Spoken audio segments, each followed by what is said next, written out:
Alors, comment on est arrivé dans cette situation linguistique? Eh bien là, c'est l'histoire qui va nous le dire. Alors, on a retrouvé les premières traces humaines vers moins 900 avant notre ère, avant que ces populations de chasseurs-cueilleurs soient remplacées par des populations plus sédentaires, pratiquant et l'agriculture et l'élevage vers moins 2500. D'ailleurs, c'est à ce moment-là que les archéologues ont découvert en fait ce qu'on appelle la culture de la hache de combat ou la culture de la hache bateau, parce que vous aviez des haches de bronze richement décorées qui servaient en fait soit à des fins tant pratiques que symboliques. Et puis vers moins 1500 avant notre ère, vous aviez en fait dans la Scanie principalement des liens commerciaux très forts avec le bassin du Danube qui vont s'arrêter vers moins 500 lors de l'expansion celtique. Et puis au début du premier millénaire de notre ère, on constate des liens commerciaux importants avec Rome, puisque dans les tombes on a découvert des objets en métal. Après l'effondrement de l'Empire romain, les peuples de la Scandinavie, dont les Goths, ont émigré vers l'ouest. C'est un âge qui était un âge plutôt sombre, mais nous l'avons déjà abordé lors de la vidéo sur le Danemark ou la Norvège. Ce qui nous intéresse plutôt, c'est après 550 et 800, vous avez ce qu'on appelle l'âge de Wendel, un âge au cours duquel vous aviez une société avec une culture guerrière, avec une aristocratie puissante qui honorait déjà les Aesir, Thor, Odin, et qui avait des relations marchandes très importantes. Et ces liens existent depuis quasiment même avant le premier millénaire, avec notamment des relations commerciales très marquées avec les peuples finno-ougriens, c'est-à-dire la Finlande, les États baltes. Et cet âge Wendel va finalement préfigurer l'âge des Vikings, dont on a déjà parlé dans la vidéo sur le Danemark et la Norvège. Sauf que en Suède, en fait, les Vikings ont une particularité. Au lieu de projeter vers l'océan Atlantique, la mer du Nord, les Vikings suédois vont être plutôt centrés sur la mer Baltique, puisqu'ils avaient déjà des liens avec les autres peuples des autres rives. Ils vont aller de l'avant parce qu'ils maîtrisent le fameux Drakkar. Drakkar qui permet à la fois de naviguer en eau profonde, mais aussi de remonter les cours d'eau. En remontant les cours d'eau, ils vont aller très loin et notamment, ils vont remonter les fleuves russes comme la Volga, le Dniepr ou le Don. Et grâce à cela, ils vont pouvoir commercer parce que, nous l'avons dit, premièrement, les Vikings, ce sont des pirates, des pillards. Donc les premiers ont exploré dans un but de pillage. Passé cela, on voit qu'il y a un plus grand intérêt à avoir des échanges commerciaux sur le long terme. Et donc, ces explorateurs, puisque ce ne sont pas seulement des pillards, ce sont aussi des explorateurs, ils vont remonter ces fleuves, et notamment le premier, la Volga, pour justement commercer d'abord avec le califat d'Abbasside et avec le Don et le Dniepr, commercer avec l'Empire byzantin. Tout ceci, nous l'avons déjà évoqué lors de la vidéo sur l'Ukraine. Je vous invite à regarder la vidéo sur l'Ukraine.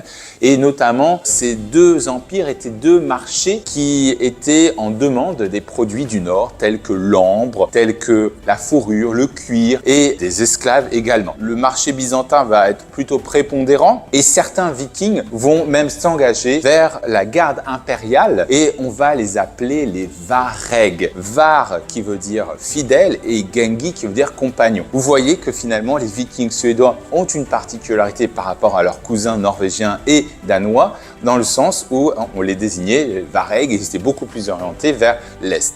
Le commerce va peu à peu décliner et au XIIe siècle, la mer Baltique sera plutôt l'objet des marchands à la fois allemands, frisons ou gotlandais. Le deuxième facteur qui va bouleverser la société viking suédoise, c'est là aussi l'arrivée du christianisme. Donc on l'a évoqué dans les autres vidéos. Pour la Suède, ça arrivait très tôt. En 830, vous avez déjà des missionnaires qui viennent d'Angleterre. On a effectivement les fameux écrits de Anker de Brême que nous avons mentionnés, mais finalement, le christianisme ne va s'imposer qu'au XIe siècle, donc finalement très tardivement, parce que en fait vous aviez un temple païen à Uppsala qui était très important et qui a continué finalement à faire vivre cette culture, cette religion païenne jusqu'à sa destruction. Mais il faut noter les tentatives, notamment on peut mentionner Olof Skotkonung qui est un roi qui a été baptisé, qui a essayé comme bien d'autres d'imposer la religion chrétienne en vain. Après le christianisme, après la religion, il faut également mentionner l'unification du pays. Alors certains considèrent que le berceau de la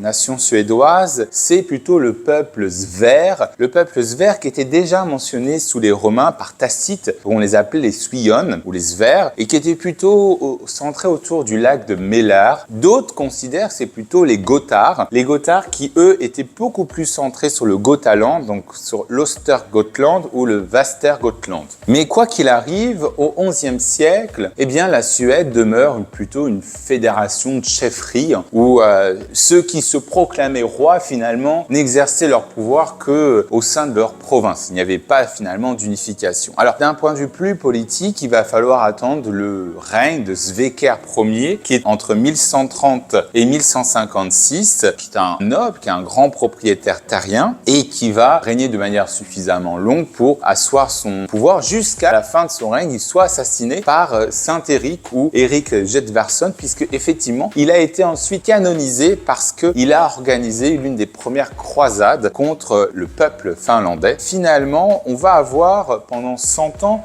entre 1160 et 1250, une guerre civile entre les deux descendants, jusqu'à ce qu'effectivement il n'y ait plus de descendants mâles et que le dernier descendant mâle marie sa sœur au Jarl. Le Jarl, on répète, c'est un chef, le Jarl Birger, qui va déclarer son fils Valdemar roi de Suède. Le problème, c'est que Valdemar, il va régner, mais en fait, il a l'outrecuidance de mettre enceinte la sœur de sa femme. Donc la société crie scandale, d'autant plus que sa belle-sœur est en fait nonne. Donc les frères du roi de Valdemar en profitent et vont le renverser, mais en fait ils en profitent parce que eux-mêmes sont instrumentalisés par la noblesse. Finalement, on retrouve les traits du féodalisme où la monarchie est affaiblie puisque après 100 ans de guerre civile et un premier roi qui unifie le royaume, eh bien ce propre roi est tombé en disgrâce très rapidement et son frère, qui n'est autre que Magnus III, va devoir donner des gages à la fois et à la noblesse et à l'église. Puis ensuite son fils, Birger Magnusson, eh bien il n'a pas non plus un règne paisible puisque lui-même est emprisonné par ses frères qui se nomment ducs de Finlande et l'autre qui se marie avec la fille du roi de Norvège. Vous avez une intervention même des pays voisins que sont la Norvège et le Danemark, mais finalement va nourrir une vengeance sur le long terme, Birger Magnusson, et il va, au cours d'un repas familial, emprisonner ses frères et va les faire mourir de faim, ce qui effectivement mécontente fortement la noblesse suédoise. Et vous arrivez non seulement donc à l'exil de ce roi, à l'assassinat de son fils, qui n'était pas du tout dans le complot, et au choix du roi Magnus IV, qui n'est autre que son neveu, parce que Magnus IV n'a que 3 ans. Sauf que Magnus IV n'est en fait que le roi de Norvège. Et on l'a vu dans la vidéo sur la Norvège, que à la différence de la Suède, eh bien la monarchie norvégienne est très forte. Et donc du coup, Magnus IV, une fois adulte, il va se retrouver face au même problème que ses prédécesseurs, mais lui, il a un royaume qui est derrière lui. Il va également s'appuyer avec le roi Danemark, Valdemar, qui en échange demande des gages sur la Scanie. Vous avez une alliance qui permet à Magnus IV d'essayer de reprendre la noblesse, et pour que le Danemark s'engage, eh bien le roi du Danemark donne sa fille au fils du roi de Norvège pour resserrer les liens matrimoniaux, et sa fille n'est autre que Marguerite Ier, que nous avons évoquée inlassablement, puisque cette reine est à l'origine de l'union de Kalmar. Alors, l'union de Kalmar, nous l'avons évoqué. Ce qui est intéressant, c'est que l'union de Kalmar va être dissoute, notamment en raison du rôle de la Suède. Alors, pourquoi? Parce que, d'abord, la noblesse suédoise considère que le Danemark utilise l'union de Kalmar comme un moyen d'avoir l'hégémonie sur la péninsule scandinave, alors que, à la base, le deal, c'était d'avoir une union entre 3 royaumes distincts et un seul roi. Donc là, on voit effectivement une prépondérance qui a marché pour la Norvège, on l'a vu, mais qui ne fonctionne pas pour la Suède, puisque là, vous avez une noblesse qui est omniprésente.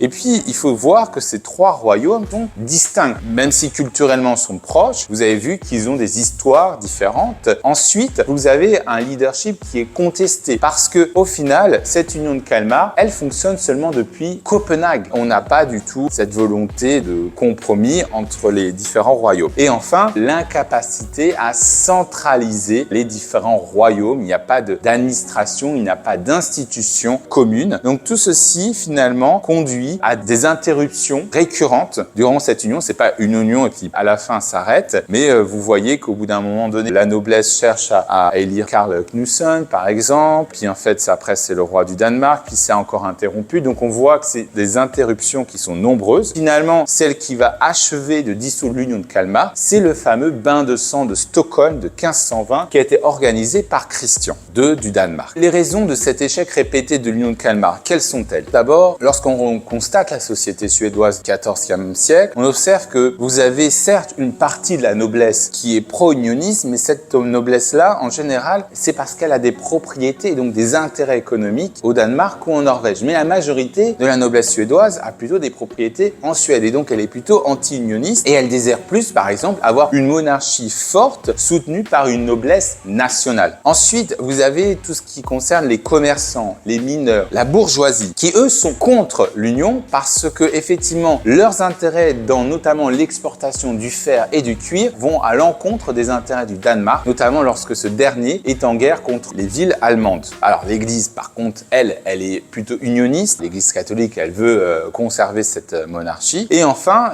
90% de la population suédoise à l'époque étaient des paysans. Et finalement, les paysans ont véritablement fait la différence puisqu'ils étaient aussi anti-unionistes. Alors pourquoi? Parce qu'en fait, le roi du Danemark effectuait un certain nombre de guerres. Il ponctionnait dans les propriétés. Donc les paysans suédois étaient soumis de plus en plus aux taxes. Ils n'avaient pas forcément la conscience nationale, mais c'est qui les a basculés finalement vers le sentiment de ne pas appartenir au Danemark. Plus les finances danoises s'aggravaient, plus il y avait des exemptions qui étaient données à la noblesse et à l'Église. Du coup, plus le fardeau fiscal s'alourdissait pour les paysans, plus les paysans devaient payer de taxes, plus ils étaient anti-unionistes. Et donc tout cela a contribué à la fin de l'Union et à l'avènement d'un roi, le roi Gustav Vasa, qui a une histoire assez particulière. Son père est mort durant le bain de sang de Stockholm de 1520.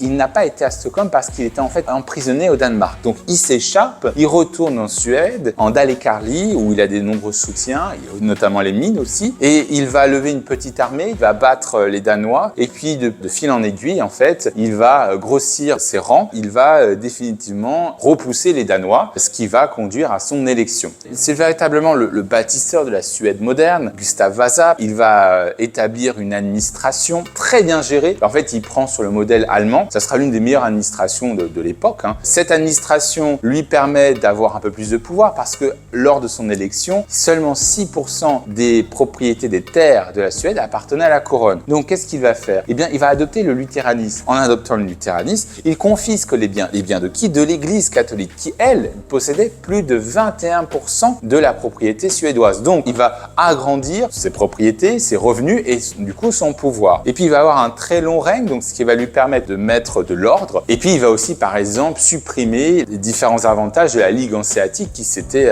établie en Suède. C'est un véritable bâtisseur puisque même à la fin de son règne, il va faire passer la monarchie élective à une monarchie héréditaire. Ce qui va permettre le règne suivant de son fils, Éric XIV, qui, ayant des bases solides, va projeter la puissance suédoise dans l'ère baltique et il va établir un véritable empire. Et ce qui va finalement être un nouveau champ de bataille contre la Danemark. Donc déjà, le Danemark a du mal à avaler le fait que l'Union de Kalmar soit dissoute en raison de la Suède, mais en plus, maintenant, la Suède se projette dans la Baltique alors que le Danemark est la puissance dominante de la Baltique. C'est elle qui contrôle les détroits de l'Øresund. Et donc, on va avoir une rivalité entre les deux pays qui vont commencer notamment par la guerre de 7 ans, enclenchée dès Éric XIV et dont son fils doit signer. Alors c'est une guerre désastreuse pour les deux, mais finalement c'est un statu quo. La Suède s'en sort mieux parce que la puissance dominante encore c'était le Danemark. Le Danemark réussit au début de cette guerre parce que finalement elle a des mercenaires, sauf que les mercenaires fonctionnent que quand il y a de l'argent, quand il n'y a plus d'argent effectivement, et là c'est une guerre longue, eh bien il y a un retour des rapports de force. Et donc c'est son fils, le fils d'Éric XIV, qui est Jean III, qui va signer la guerre de 7 ans et qui pense que lui, plutôt que d'attaquer frontalement le Danemark, on peut l'avoir différemment par une alliance matrimoniale et stratégique et il va choisir la Pologne, qui est une autre puissance baltique. Et cette alliance avec la Pologne, elle va se concrétiser avec le mariage de Catherine de Jagellon. Alors effectivement, il va essayer d'amenuiser finalement les différences religieuses entre la Pologne catholique et la Suède luthérienne, mais les deux religions sont devenues différentes. Donc son fils, Sigismond, va finalement devenir et roi de Pologne et roi de Suède. Mais, comme on le verra sur la vidéo sur la Pologne, étant donné qu'il est plus occupé vers la Pologne, eh bien c'est son oncle Charles IX qui va prendre le pouvoir lorsque son neveu est encore occupé et qui va déclarer que la Suède est bien une puissance luthérienne et montrer à la noblesse suédoise que finalement le roi est plus intéressé par la Pologne, il est plus polonais et catholique que lui. Et donc on arrive à une autre dynastie. Bien évidemment, à chaque changement de dynastie, les rois doivent donner des gages à la noblesse. Charles IX, lui aussi, va continuer, mais pas dans la direction du sud de la Baltique, dans le nord, va être à l'origine de la guerre de Kalmar, comme nous avons mentionné, parce qu'il veut tout simplement essayer de faire contrôler la Laponie, donc le nord, pour contrôler les routes commerciales allant vers la Russie. Bon, la guerre de Kalmar, n'est pas une victoire pour la Suède. Danemark réussit à réaffirmer ses détroits sur l'Øresund et le Finnmark demeure norvégien jusqu'à aujourd'hui. Vous voyez qu'on a des tentatives. Par contre, la guerre de Kalmar est très intéressante puisque Charles IX meurt avant la fin de cette guerre et son fils est très important puisque son fils est Gustave II Adolphe. Alors c'est certainement l'un des rois les plus charismatiques de la Suède parce que justement, lui, après cette guerre, il a conscience qu'il faut créer une armée permanente. Et cette armée permanente va être une arme fatale pour la Suède puisqu'elle va devenir l'une des plus grandes puissances d'Europe. Alors Gustave II Adolphe, qu'est-ce qu'il fait? À 17 ans, il devient roi. 6 ans plus tard, il va déclarer la guerre à la Russie. Au traité de Stolbovo, il met en déroute les troupes russes et ainsi incorpore ce qu'on appelle le Kexholm et l'Ingrie, qui correspond aujourd'hui à la région de Saint-Pétersbourg. Il met en déroute la Pologne, qui est obligée de signer le traité d'Almar de 1619, qui remet la Livonie, donc la Lettonie. Et enfin, le conflit majeur du XVIIe siècle, c'est la guerre de 30 ans, au cours duquel c'est un lion. C'est véritablement celui qui va changer complètement les rapports de force, soutenu par la France diplomatiquement et financièrement. Il bat notamment le comte von Tilly et en 1632, à Lucerne, il remporte une bataille. Malheureusement, il va mourir, mais c'est aussi un bâtisseur, donc ce qu'il a créé, et notamment l'armée, va continuer sous des généraux comme Torstensson, sous le règne de sa fille, son unique fille, Christine. Et c'est ainsi qu'à la fin de la guerre de 30 ans, vous voyez que la Suède a signé un certain nombre de traités qui consacrent son hégémonie sur la Baltique, notamment, puisque par exemple la Poméranie, Brême vont devenir suédoises.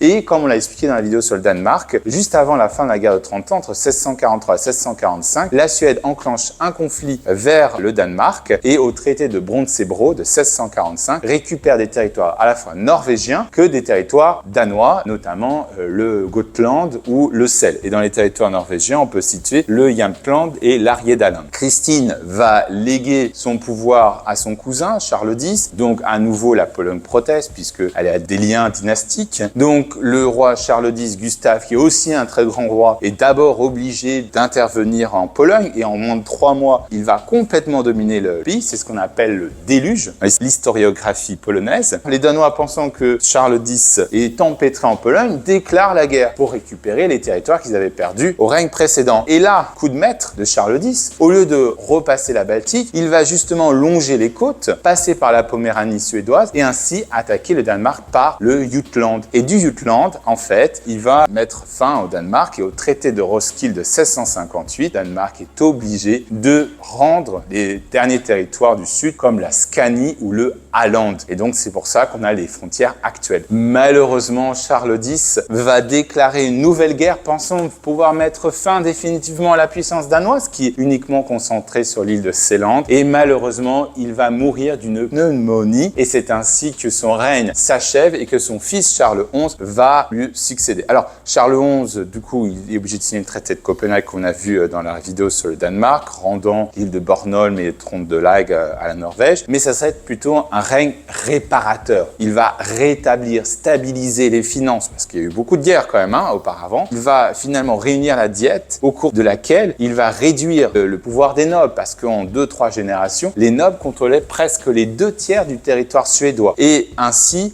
rétablir le pouvoir monarchique. Donc c'est finalement baisser le pouvoir des nobles, il va établir une monarchie absolue. Si on fait le bilan, pourquoi les Suédois arrivent à être aussi supérieurs en 16e, 17e siècle, surtout face au Danemark? Vous avez différentes raisons. Les premières, c'est celle qu'on a évoquée dans la vidéo sur le Danemark. La monarchie danoise est une monarchie affaiblie. La noblesse danoise est trop forte, trop puissante. La monarchie danoise a de gros problèmes financiers qui l'empêchent de maintenir une armée permanente. D'autres raisons, pourquoi la Suède, elle, n'a pas connu ces problèmes financiers. Parce qu'on a vu que dès le règne de Gustav Vasa, des réformes administratives très importantes ont été engagées. Également, la Suède, à la différence du Danemark, possède des ressources naturelles très importantes, notamment le fer et le cuir. Et ces ressources, non seulement sont bien exploitées, elles sont aussi bien gérées au travers de monopoles. Ces ressources servent à la fois aux finances du royaume, servent aussi à la guerre, à l'armée suédoise, puisque ça permet justement d'équiper l'armée suédoise et ainsi d'avoir des ressources propre, de ne pas dépendre de l'étranger. Une industrie minière est installée, on pourrait considérer que c'est un peu un complexe militaro-industriel qui était déjà installé dès cette époque. Les tactiques militaires pratiquées notamment par Gustave Adolphe expliquent aussi pourquoi la Suède réussit, puisque parfois et souvent elle gagne, elle remporte des batailles en ayant beaucoup moins d'hommes que ses adversaires, parce qu'il y a l'utilisation de l'artillerie, parce qu'il y a une certaine flexibilité, ça permet d'économiser des hommes et du coup de continuer des combats beaucoup plus longs. Les alliances sont aussi importantes puisque on voit que la Suède a toujours été soutenue par la France, diplomatiquement, militairement, et donc ça permet aussi de continuer. Alors, le règne de Charles XI est un règne, qu'on a dit, réparateur, et il va conduire son fils Charles XII à passer l'essentiel de son règne, malheureusement, dans la fameuse Grande Guerre du Nord que l'on reverra dans la vidéo sur la Russie, parce que cette guerre, elle est marquante. Il arrive au pouvoir en 1697, 3 ans plus tard, la guerre est enclenchée, parce que la Suède occupe un certain nombre de territoires autour de la Baltique. Ces territoires sont revendiqués par ses voisins, comme le Danemark, la Pologne, par le Brandebourg et aussi par la Russie, qui essaie d'avoir un accès à la mer. Donc finalement, c'est pas la faute du roi, c'est plutôt un conflit larvé qui va s'enclencher en 1700. D'abord, le roi va repousser les Danois. Ensuite, il va, à la bataille de Narva de 1700, repousser les Russes. Et au lieu de continuer sa lancée, il va plutôt se détourner vers la Pologne. Mais justement, le fait de se détourner, eh bien, ça va permettre au tsar de Russie, Pierre le Grand, de régénérer ses forces, additionné à la première politique de la terre brûlée, déjà, dès l'époque, eh bien, le souverain suédois, Charles XII, va finalement s'engouffrer dans un conflit qui va tout simplement être une défaite pour lui, puisqu'il n'y va plus y avoir d'approvisionnement pour les armées suédoises. Elles vont être fatiguées, elles vont être harassées, c'est une certaine forme de guérilla qui est lancée. Et à la bataille de Poltava de 1709, eh bien, les armées russes vont définitivement défaire les armées suédoises. On a déjà évoqué cette armée dans la vidéo sur l'Ukraine, je vous invite fortement à regarder cette vidéo. Et donc du coup, il ne peut plus revenir, puisqu'il ne peut plus retraverser le territoire russe. Il se réfugie avec une partie de ses troupes dans l'Empire ottoman, en Moldavie. Regardez cette vidéo également. Et il y reste 5 ans. Il va retourner en Suède en 1714. Et en 1718, lors d'une inspection de la forteresse près d'Oslo, il va recevoir une balle et il va mourir. Donc le problème de ce roi qui est obsédé aussi par la guerre, c'est qu'il va complètement épuiser les ressources tant financières et militaires de la Suède, qui est obligé de signer en 1721 la paix de Nystad, au cours de laquelle la Suède est obligée de rendre un certain nombre de territoires, notamment les territoires baltes et également partie de la Carélie. C'est un tournant puisque la Russie va devenir la puissance dominante de la Baltique. Et pour la Suède, eh bien effectivement, on va passer tout d'un coup d'une puissance dominante, hégémonique, impérialiste, au parlementarisme. C'est ce qu'on va appeler l'ère des libertés. Donc dans cette ère de liberté qui va de 1718 à 1772, le royaume va adopter le parlementarisme. Vous aurez 2 partis politiques et qui vont adopter une politique très prudente vis-à-vis de la Russie. On sait déjà que la Russie est une puissance dominante et dangereuse, notamment sur la Finlande. D'un point de vue plus scientifique, c'est une période où vous avez un certain nombre de découvertes qui ont été faites, on le mentionnera dans les personnalités. Donc c'est un siècle quand même d'essor scientifique, technologique de la Suède qui va être fini sous le règne de Gustave III qui va finalement rétablir l'absolutisme. Il va en fait instaurer une nouvelle constitution qui va finalement limiter les pouvoirs du Parlement. Alors lui, c'est plutôt un despote éclairé. Il va par exemple soutenir l'enseignement primaire, il va améliorer les conditions paysannes, mais l'absolutisme est rétabli. Il faut savoir que Gustave III a été par contre assassiné lors d'un bal par un noble, donc on voit que la noblesse n'accepte pas cet absolutisme, en tout cas remet en cause son pouvoir hégémonique. Et son fils Gustave IV arrive effectivement dans une période qui est instable, celle de la Révolution française, des guerres napoléoniennes, et c'est un roi très conservateur qui s'obstine à être à chaque fois être dans les coalitions anti-napoléoniennes. Sauf qu'en 1807, à la signature du traité de Tilsit, eh bien, vous avez effectivement un changement des rapports de force. La Suède s'obstine en raison de ce monarque à être contre la France et l'Angleterre est trop occupée en Espagne. Et par conséquent, la Suède se retrouve isolée. La sagesse aurait voulu une certaine neutralité, mais le monarque continuant à détester Napoléon, eh bien, Napoléon laisse à la Russie déclarer la guerre parce que la Russie voulait absolument grignoter la Finlande. Et donc, c'est la fameuse guerre de Finlande de 1808-1809 qui va se terminer par le traité de Frederikshamn, au cours duquel la Finlande est annexée à la Russie après 500 ans d'occupation suédoise. Voyant que le roi continue d'être obstiné, il va être renversé lors d'un coup d'État et c'est son oncle, Charles XIII, qui va le succéder. Sauf qu'on l'a choisi lui parce qu'il est d'un certain âge, qu'il n'a pas d'enfant et donc il faut trouver immédiatement un autre. On sait que c'est de manière temporaire. Et étant donné qu'après le traité de Frederikshamn, la Suède revient dans le camp Napoléon, Danemark, Russie, eh bien on choisit un général napoléonien qui sera Jean-Baptiste Bernadotte. Mais Jean-Baptiste Bernadotte, il a très tôt conscience des faiblesses de l'Empire napoléonien. Au contraire, au lieu d'être un allié de Napoléon, il va se retourner et il veut à tout prix montrer des gages, surtout à l'Angleterre, qu'il est dans le camp adverse. Pourquoi? Parce qu'il a perdu la Finlande, parce qu'il veut pas perdre son trône et qu'il y a la possibilité, si le Danemark reste dans le camp Napoléon, de récupérer la Norvège. Et c'est exactement ce qui va se passer. Il va d'abord se rapprocher du tsar, lui disant que la Suède n'a plus de revendications sur la Finlande. La Russie accepte, puis ensuite elle va attaquer frontalement Napoléon et ensuite l'Angleterre, voyant que la Suède est bien dans leur camp, accepte au traité de Kiel que la Norvège fasse partie de la Suède. Après, on l'a vu, donc c'est la fameuse union entre la Norvège et la Suède, où effectivement le Storting, le Parlement norvégien, a toujours été un contrepoids, a toujours été un rempart contre la puissance suédoise. Jean-Baptiste Bernadotte ne pourra jamais être un monarque absolu en Norvège. Pour la Suède, il va falloir attendre que l'opposition libérale gagne les élections en 1849, un libéralisme économique, politique. On va voir à partir des années 1860 la liberté d'entreprise, la liberté religieuse, l'autonomie locale et la constitution qui a été adoptée en 1809 et qui permet au Parlement suédois, le Riksdag, d'avoir des élections maintenant tous les 4 ans, va être amendée, dont la dernière révision remonte en 1975. Donc dans les années 70, le roi de Suède, Oscar II, va être un très grand admirateur de l'Allemagne de Bismarck et il va se rapprocher, mais il ne pourra pas empêcher, comme on a vu, l'indépendance de la Norvège en 1905. Au début du XXe siècle, le pays va encore se démocratiser, va donner le suffrage universel à la fois aux hommes puis ensuite aux femmes. Le pays, même s'il est demeuré neutre pendant la Première Guerre mondiale, subir les conséquences économiques du blocus. Et pendant la Seconde Guerre mondiale, la Suède demeure neutre, mais elle est obligée de faire passer des troupes hitlériennes et elle accueille aussi de l'autre côté des réfugiés du Danemark et de Norvège. Je finirai cet exposé sur les défis. D'abord, les défis géopolitiques. En effet, vous avez frontière maritime entre la Suède et l'enclave de Kaliningrad qui appartient à la Russie. Et ce défi, effectivement, entraîne